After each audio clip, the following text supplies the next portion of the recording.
B'Shem Hashem na'aseh v'natzliach. So we're going to pick up a little bit of what we said last week. We're doing a prequel. A prequel to Pessach, right? We started last week from Avraham Avinu, and we kind of left in the middle of his story. So just a recap for those of you that were not here last time. We said that Avraham Avinu, from the age of 3, he started thinking about the world and who the Creator is and what's going on. And then, he tested things. He actually brought a sacrifice to an idol, food. And he realized that the idol, to his surprise, didn't eat the food. Now you guys might be thinking, like anybody would ask, like, okay, but we brought sacrifices in the Beit HaMikdash. Did God eat it? So how do we have proof that our sacrifices are any better than the sacrifices that were brought then for an idol? The answer is yes. When we brought sacrifices in the Beit HaMikdash, there was an aspect of the Beit HaMikdash that was called Esh Tamid Tukadbo. There had to be always a burning fire on the Mizbeach, on the altar in the Beit HaMikdash. And the way that was done was, when they would bring, when the first time they would bring a korban from the sky, they would not light the korban. They wouldn't light it with a match. Their message of acceptance as their korban, as their sacrifice being accepted, was a fire from the sky would come and burn the korban and burn the sacrifice. That's how they would know, okay, we're good to go. Right? So the sacrifice was actually accepted. And that's how they would know it's accepted. But, the idols would do no such thing. So Abraham goes from idol to idol, and he goes worshiping the sun. He realizes the sun went on vacation at night, and the moon took over, and he's like, oh, the moon's stronger. And then the moon went away. He's like, okay, a God would not leave his post. Right? So on and so forth. And then he finally realizes that this is not it. He goes to yeshiva, and over there he learns for years. How many years? 37. When you say 37 with an English accent, it sounds longer. 37 years. What do you mean with yeshiva? There was no Torah. He went, good question, he went to a yeshiva called the Yeshiva of Noach v'Shem, right? It was the yeshiva that was established by Noach and his sons, and at that time, Torah was given to people spiritually when they would seek God. And since Noach obviously seeked God, and God spoke to him, gave him a command of building the Noah's Ark, right? And so on and so forth. So he goes and learns for 37 years, comes back, and he decides, I'm going to change the world. And he did, right? So he comes to his father's story. He has a post, and we know the story. I actually remember when I was a kid back in Iran, I had a little book that had all these stories in it, in English though. I don't know where it came from. This is over 30 years ago, and it was passed down to me from my brother. So it's even older than that, right? All the stories of Yosef and Abraham, and I still remember that picture of Abraham putting the hammer in the hand of the bigger idol, blaming the big idol for breaking all the small idols, right? And his father comes and he says, what happened? He said the big idol got into a fight because, he had the food and everybody else wanted the food, and the big idol killed everybody for the food, right? So his father takes him to Nimrod and he says, that's it, Nimrod, this kid he's starting a revolution, Before Khomeini's going to take over. I mean, that was in Iran. Yeah? he's trying to start a revolution. So Nimrod takes him and throws him in jail. For how long? 1 year. An entire year without food or water. Nothing. Comes back after a year, and what happens in jail? He has Malach Gabriel, comes to him, feeds him, gives him food, everything he needs. Right? After a year he comes back and he sees, this guy won't die. Right? Can't kill him. So, what does he do? This is where we kind of left off last time, right? He gathers his wise men and he says, what shall we do with Abraham? And they go, a fire burns everything. Nothing withstands fire. Let's burn him alive. And he said, good idea. So, he sent out a national newscast, a broadcast, national broadcast. Those days, national broadcast was done by many, many people. It was door to door, like signs on the walls. People would actually knock on doors and go, "Hello, we'd like to tell you that Abraham is going to be burnt at stake tomorrow at the corner of, Pico and Robertson. Please come with your family. It will be a scene you would not want to miss. Thank you. There will be hot dogs for $1."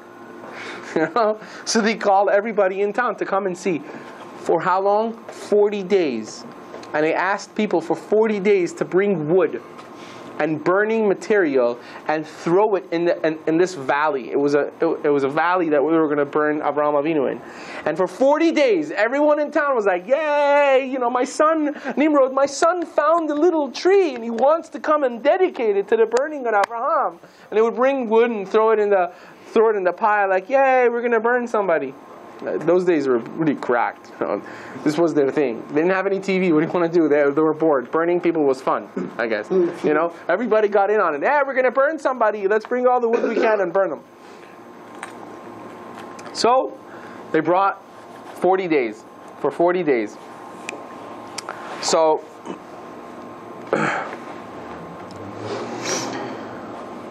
what happened? They went and lit the fire in this valley, finally. They lit it. And once they lit it, they left it on for 30 days and 30 nights. For entire 30 days, this thing was burning. Do you know how hot a place, a valley can get if it's burning for 30 days and 30 nights? You know how much wood it has to have for it to burn for that long? You know how hot it gets? Not only that, it started, the fire started devouring the surrounding cities. People had to run away from their homes. That's how hot it got, just to burn one man. Right? I'm telling you. I think TV did something, sports did something for today's day and age. It keeps people busy. In those days, Chas v'shalom, I am not telling anybody that it's good to watch TV. It's a joke. So what happened? A lot of people died. A lot of people died because of this fire.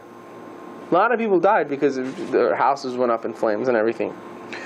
So Huva Avraham Lifnei HaMelech, they bring Avraham Avinu in front of the king Nimrod, and one of the and they would they would appoint different people to go and throw Avraham in the fire, right? And every single person they appointed to go and throw Avraham in the fire would instantly get burned. Avraham, they couldn't push him into the fire. So everybody that tries to throw Avraham into the fire instantly gets burnt, gets pulled into this fire, and Avraham is safe. So now they're stuck. They don't know what to do. They don't know how to throw this guy. Just one guy they want to throw into this fire. The fire on its own has devoured so many people, and they can't manage to push one guy into this fire. So how do they do it?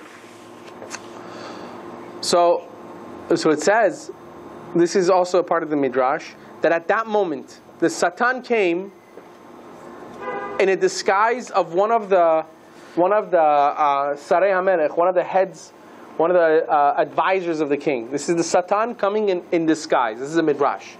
Right? The Satan comes in disguise, and he says to, what's his name? He says to Nimrod, "Listen, I have in my power to be able to throw this guy in, and from far, so nobody gets hurt." And this is the Satan. So Satan has it in for him, obviously, because you have to understand this. It's not so much to be taken literally. You know what I mean? But Satan was going against Abraham, obviously, because Abraham is trying to teach godliness, right? And Satan is doing the exact opposite. Satan's job is to make people distant from God. That's his job. That's what he does. Okay? So, doesn't that basically mean that Satan is stronger than God? Because God is, at this point, he's saving every single point. Satan is hired by God. It's his job. That's what it means. God save somebody until what? Until Satan comes and goes again. That makes no sense. It's his job. We'll see. It has to do with the whole free will thing. It's Satan. It has a job to do. Okay. It's his job. מיד ניגש להביא לוחות, חבלים מסמרים, okay?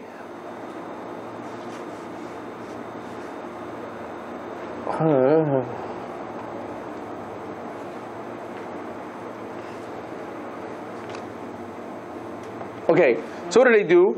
Right away, they made like a cage type of device, right?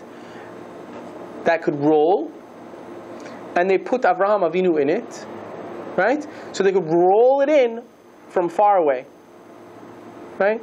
And what did they do? And they tied his hands and his legs, and rolled him right into the fire. He flew right in. Avraham finally flies into this valley of death. It was an entire like city type of area on fire. It was like the biggest furnace ever created. This would probably be in the Guinness World Record of the biggest pizza furnace. You know, it's like people had to be like 800 feet away with their stick, their hot dog at the end. Like, oh, that would be so funny. Like, So, now here's where your question gets answered. At this time, the Satan comes to Abraham. Now, before he falls into the fire, listen to this. We already know that Abraham can't fall into the fire. So the Satan comes to Abraham, and what does he try to do? He tries to convince him to give up his belief, and if he gives up his belief, he's empowered. Then he's going to fall in then, right? So the Satan now goes to talk to Abraham. Now, this is in disguise, right? He says, if you want to be saved from this fire, which now you're about to go in, there's no way. This is Satan fooling him now, right? This is what the Satan does in our head too. If you really want to be saved from this fire now, Abraham, what you got to do is just bow down to Nimrod. That's all you got to do. Just bow down to him. You don't even have to believe in him. Just bow down to him. What are you standing so strong for? It's not worth it. You know, I'm sure the Satan has ways of doing things. You know, I'm sure he talked to Abraham about his family. Look at your family. Your own father gave you up. You know, there's so much distress on your family. Stop it already. The whole town is going crazy. Look, so many people died just because of you. So many people have fallen into this fire just because of you. Enough is enough. How many people are you going to kill, Abraham? Stop. Right? This is the torment that Satan really does. You know, we all know. We all deal with Satan every single day. Every time we want to make a choice, right or wrong, it's in our head. You know, it's okay. It's okay for you to eat this food because look, if you make your parents upset now, you don't want to make your parents upset. It's disrespectful. So what? It's not kosher. You don't want to disrespect your parents, right? And hurt their feelings. So what? Okay, so you want to keep Shabbat. Okay, yeah, come on. Seriously? Your family's going to fall apart. Get into the car. Your dad wants you to drive him to shul. Do it. What's wrong with that? You know, I don't understand. Like, you think God wouldn't want you to respect your parents? It's in the 10 Commandments. Kabedet avicha v'timecha. You have to respect your parents. You're a bad person. When you come to hell, I'll see you there. Because you didn't drive your... That's what the Satan does. He really does. You know, I have a personal relationship with him so I know. He's in my head all the time. He's always in my head. So you know. Anyway. So what happens? Heshiv lo Avraham, and Avraham Avinu answers to Satan. Nigar Hashem b'chas Satan. There's a line that's in Tanakh also, that Hashem should take care of you himself, Satan. And Satan, he goes away. Leaves him alone. Then his mother comes. Abraham Avinu's mother comes to him. Can you imagine? Abraham Avinu's mother comes to him and says, please, just bow down to him. I don't want my son to die in front of my eyes. Please, just do it so we can just stop this nonsense. And he says, you should know, Mom. Mother, you should know. This is a magnificent line. He says, the fire of Nimrod will be put out at some point. it's not going to be burning forever. But the fire of hell, the fire of Gehinnom, is forever burning. Basically, Abraham was telling his mom, I'm not afraid of this fire. It's a finite fire. I'm afraid of the infinite. That's the only thing that I fear. So he says, right away, that's when they threw Abraham actually in the fire. Then it says, this is in Pesachim, this is in Gemara Pesachim, it says there was a huge tumult in heaven. There was like almost a revolution in heaven. All the angels wanted to run and save Abraham from the fire. All of the heavenly angels wanted to save Abraham.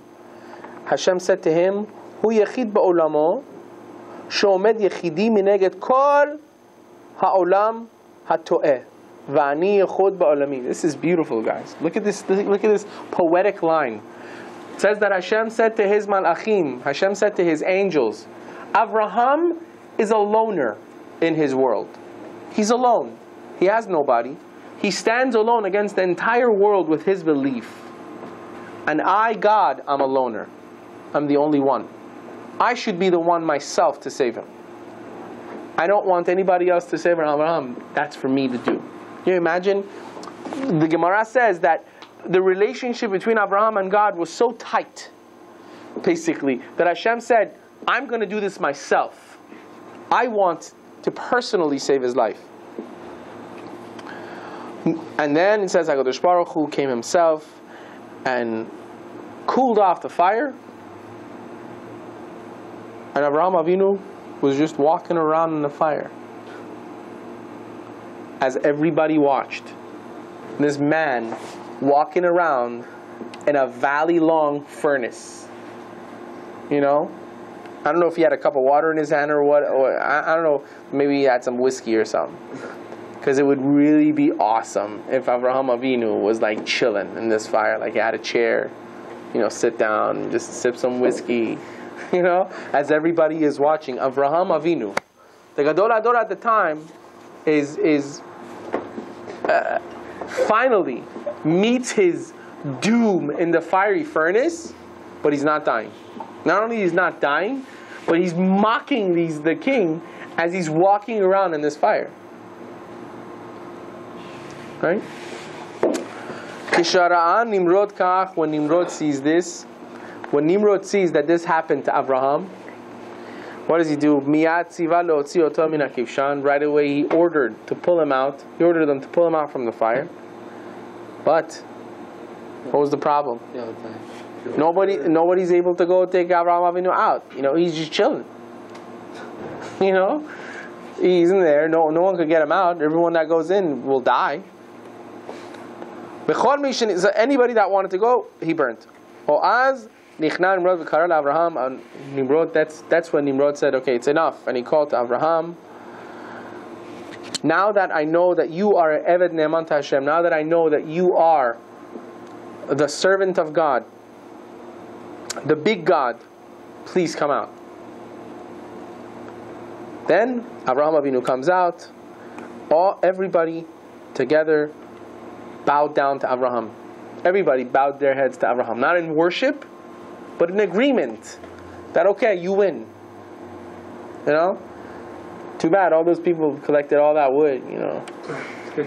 They're like, sure, all those families were like, there goes 3 winters. You know, all that wood. We're going to get all that wood. At least we got... All the drunk uncles are like, at least we got some entertainment. That was pretty cool. Oh, man. I don't even want to go further. Abraham said to them, Ani klum. He said to them, I'm a nobody. You don't bow to me. I'm nothing. I'm a nobody. You don't need to bow down to me. All you need to do is believe in the true God. Believe in the creator of the world, the creator of the universe. That is my entire purpose here. My purpose here is to make you understand that everything you've been believing in until now, everything you've been doing until now, spiritual-wise, is a lie. There's a God, there's a creator. And that creator created everything. And that creator helps you do everything in life. And that's who you have to worship. And he doesn't ask for much. He just asks for you to be a mensch. I mean, this is at that time. You know, because there was the laws of Noah. The Noahide laws, which just 7 laws, is pretty much like, be human. Be Adam, as we say in Persian. Be an Ben Adam. All you got to do, be normal. Right? As Jews, Baruch Hashem, we were zochet to get the 613 mitzvah. It's a different caliber. But at that time, without the Torah, all you had to do is believe in God. Right? And there were a set of other things that you're not allowed to do. Like ripping flesh off of a living animal and eating it. I think you could handle not doing that. Unless you live in Asia and you won't be allowed to, you know, eat live octopus. That's pretty sad. I think a lot of people would be depressed, you know, because they really like those live octopus. So, then as Natan Nimrod Avraham arbe matanot, Nimrod gives Avraham Avinu lots of gifts. And Nimrod gives Avraham Avinu servants. One of which was Eliezer. No, he didn't give him his own dad as a servant. Okay, let's not go too far. You know, here's my mom. No, he didn't give his dad as a servant. Right? Here's my sister. So Avraham Avinu gave his best servants, one of which was Eliezer. Eliezer, as we know, became Avraham's faithful servant, which was a tzaddik, just as Avraham Avinu. It was a very, very big. It was the trusted of Avraham Avinu's home. He's the person that was entrusted with the task of going and finding a wife for Yitzchak Avinu, and that was Eliezer. Eliezer was a servant of Nimrod that was given to Avraham from Nimrod as a gift, as a truce offering. So, then Avraham Avinu, from there, he started going around and he would call out with a loud voice in the entire world. Everybody heard about Avraham Avinu. He became the first famous Ivri, first famous Jew to actually publicly do outreach in the entire world. He was the person, he was the, let's say, you know, as like what they knew then as Aristotle, the Einstein. He would go around the world, travel the world, and teach godliness. And he changed thousands upon thousands of lives. And they ask, you know, why, when they ask, there's a question, you know, Noah was given the task of building the ark and saving the world. I mean, saving humanity. But he was only able to go on the ark, him and his family, and the animals that he put in. Nobody else. Just him and his family and the animals. And then when he came out of the ark, God didn't choose him as the father of Judaism. He waited generations until Noah was chosen as until Avraham Avinu was chosen as the father of the Jewish nation. Why? And the Chachamim answer is because Noah, as tzaddik as he was, as righteous as he was, he didn't go out and do outreach. He didn't actively go out and try to bring people and teach things to people, teach godliness to people. The difference between Noah and Avraham was, Avraham Avinu was the exact opposite. Avraham Avinu actually went out. He would travel the world and sit down with random people and talk to them about godliness. Or he had his home, his famous home, where he had 4 doors from 4 directions. When people would pass by, he would bring them in and feed them and have a feast with them and then talk to them about spirituality. That's who Avraham was. He was like the campus rabbi, but like better. Like the campus rabbi doesn't like shecht an animal just for you to barbecue. You know, the campus rabbi gives pizza. You know, but like Avraham Avinu was the first campus rabbi, and the campus was the entire world. Imagine that. Campus rabbis today, like myself, when I used to go on campus at the universities, now we do high schools, right? You have one school to deal with, 2 schools per week maybe to deal with. Avraham Avinu had the entire world at a time, millions of people to deal with, right? Can't even handle 10. Sometimes. Guys, good though. So, but now we're transitioning off to the next era. So, hold on to your hats. Hold on to your hats. אולם עדיין לא היה די בכל זה כדי ליצור את עם השם. This was not still enough to start the transition of the chosen people, to bring it into the chosen people and actually bring Matan Torah and the giving of the Torah. It wasn't enough. Nistarim b'achar Hashem machshavotav. We don't know what God's plans are and why He makes plans, but this is what He chose. This is the way He chose. God chose that the Jewish nation, the people that come from the generation of Abraham, Yitzchak, and Yaakov, they're not going to be the ones that in that generation to receive the Torah. But their children's children, once they're enslaved in Egypt, and after they're freed from Egypt, then they'll be the ones that will be receiving the Torah. That's where we start with Bnei Israel in Egypt. Now we fast forward. That's Avraham HaIvri. Now we learned about where the spark of Judaism started from. Didn't start from Noah. It started from Avraham Avinu. How did it start? By a person believing in God on his own, finding God on his own, and having zero proof of God for 37 years. You understand? Like people go on today, 1 or 2 years, they change their lives and they become spiritual, and things happen in their lives and they start going like, that's it. I've had it. You know, I went to shul every day. I put on tefillin every day. I helped this guy. I helped that guy. I built this organization. I did that, and things are going wrong. It happens, and people feel like that's it. You know what? There's no God. There's no God. Avraham Avinu spent 37 years with 0 answers. Can you imagine that? 37, and in the world of that time, the entire world was against him. He had nobody else that had any evidence or proof to help him.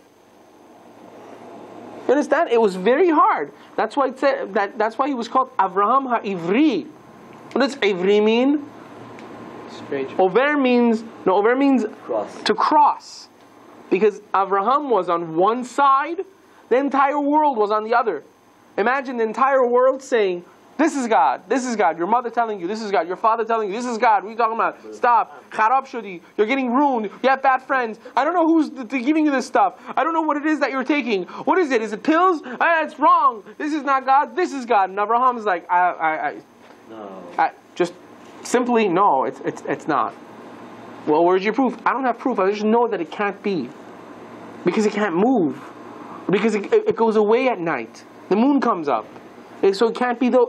This doesn't make sense. So he searched and searched and searched. 37 years. After 37 years, it's the first time God ever communicated with him. Can you imagine that? 37 years searching, and finally God appeared in you, and he wakes up out of that prophecy and goes, ha ha! I knew it! I knew it! What was the prophecy? When the first prophecy that he had, Vaira Hashem el Avram lemorlo. That's the parsha, Parshat Vaira.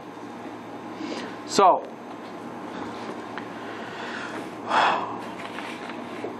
b'shiv'im nefesh yardu avotenu lemitzrayim.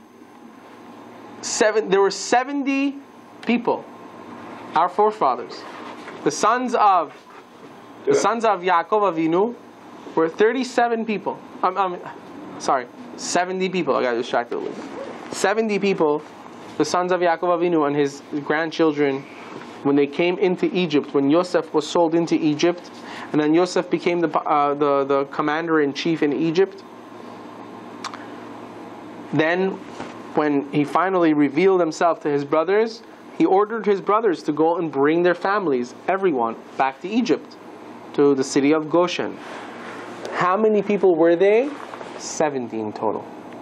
70 Jews came into Egypt. Okay? בתקופה קצרה של 210. Do you see how I did that? I went from Hebrew to English split second. Can you do that? I think not. In 210 years, should I do that in an English accent? 210 years. Wow, that sounds like a million. Does it sound a lot more? In 210 years, the Jews became, listen to this, 600,000 in numbers in 210. Now, listen. The 600,000 people were only the men from the age 20 until 60. So the 600,000 souls, people, were only from the age, men, from the age 20 to 60. Okay? That means nobody, the count of 600,000, nobody below the age. Had a wife, so that's Right, so nobody below the age of 20 was counted. Okay? Nobody above the age of 60 was counted in the 600,000. So children and elderly are not counted. Women were not counted. Some, at that time, people had more than one wife, right? Some people had 2, 3 wives, right? We'll get into it. So, what does that bring it? a few million people. Hanashim, Hailadim, all that stuff. Count all the things. You get to more than 3 million people. Okay? More than 3 million people. From 70? From 70 in 210 years, they became 3 million. You guys don't understand how huge that is. In 210 years. 210 years. 210. Oh my God, how are these Asians doing it? It's not in 210 years. It's a lot more than that. Hadavar, this that we're talking about, Chazal Megilim Lanu, that Hachamim explain to us, Mispar Atzum Zeh Hainu Rak Mispar Chelke Miklal Am Yisrael. And this 3 million people, the count of 3 million that we have, that 3 million is from where? Is from Matan Torah. From when we received the Torah at Har Sinai. The 3 million people that we have is at Har Sinai. Okay? Now Chachamim tell us, how many Jews actually got out of Egypt? What percentage of the Jews actually left Egypt? 4%. What? 1/5. 20%. 20% got out. That means 80% stayed in Egypt. They died in Egypt. 80% of them died in Egypt. What was the actual number of the Jews in 210 years? From 70. Wait. Huh? It goes... No, 20% of them left. It was a lot more. Only 1/5 of the Bnei Israel left Egypt.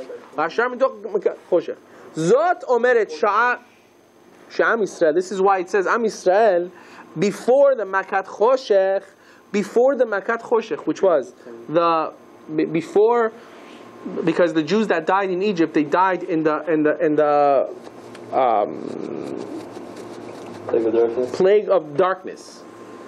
Okay, those Jews died in the plague of darkness, so the Mitzrayim, so the Egyptians won't see that there are Jews dying also. So the Jews that wanted to stay in Egypt, they said, you know what, Moshe, we don't want to leave with you. We'll stay. Okay, those Jews, Hashem said, you want to stay? After all this time, I work all these miracles, and I want to bring you out of Egypt, out of slavery, and you want to stay? Okay. Hell no. You can stay. And God said, you can stay. And they stayed. They all died in the plague of darkness. Right? Every single one of them. And that was 80% of them. 80% of them died in that. So how many were they? What? About 375 million. Huh? Around 370. 370? No, that's not 370. It's about 15 million. It would become 15 million. Question: they died. So after the plague of darkness, wouldn't the Egyptians be walking around saying, "Why are all these dead Jews?" They were buried.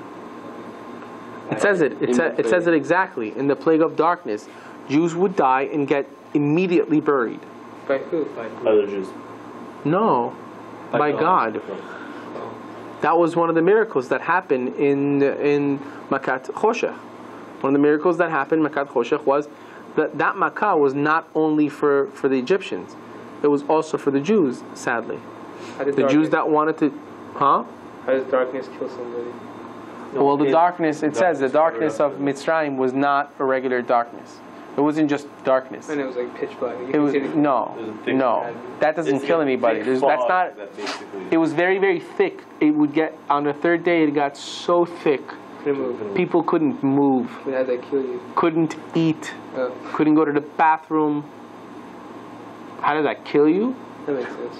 It's like I don't know. How long can you go without water again? It's about like.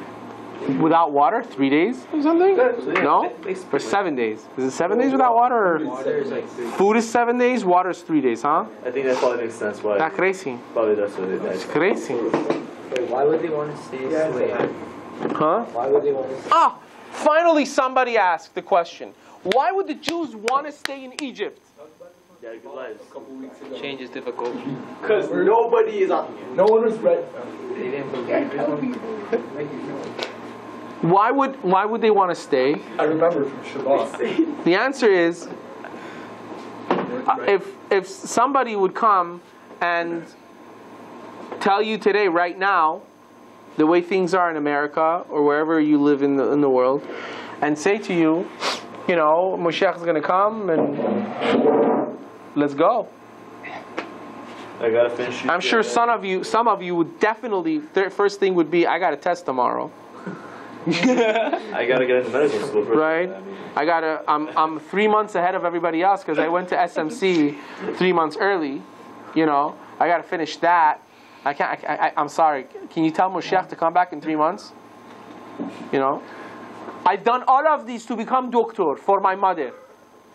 You're going to take away that? So what happens is, in Mitzrayim, after the slavery stopped, a lot of Jews were like, hey, you know, we're chilling now. Why not just stay here? And Hashem was saying, you know, you want to stay here as regular people? I want to take you out and make you kings. So obviously, it's what became famous that you can take a slave out of Egypt. You can't take Egypt out of a slave. They were so deeply in Egypt, they didn't even realize, they couldn't even see outside of Egypt. They were thinking like, how could he do better than this? God was like, what are you talking about? I'm going to give you the best land in the world. You're going to be kings. They're like, kings? We are kings. That's what we feel here in Beverly Hills. Who would want to leave Beverly Hills? Anyone in their right mind would leave Beverly Hills? Are you crazy? We're kings. But we don't understand what life is actually supposed to be. We're in this fantasy world. We think we know. We have no idea what life is supposed to be. So, those were the numbers. In 70 years, the Jews went from, in 210 years, the Jews went from 70 people, not 70,000, 70 people to 15 million. And Bezrat Hashem, next week, we will cover how that happened, because it is naturally impossible. It's naturally impossible for in 210 years. It is naturally, completely impossible for you to become 15 million people in 210 years. Baruch Adonai le'olam, amen ve'amen.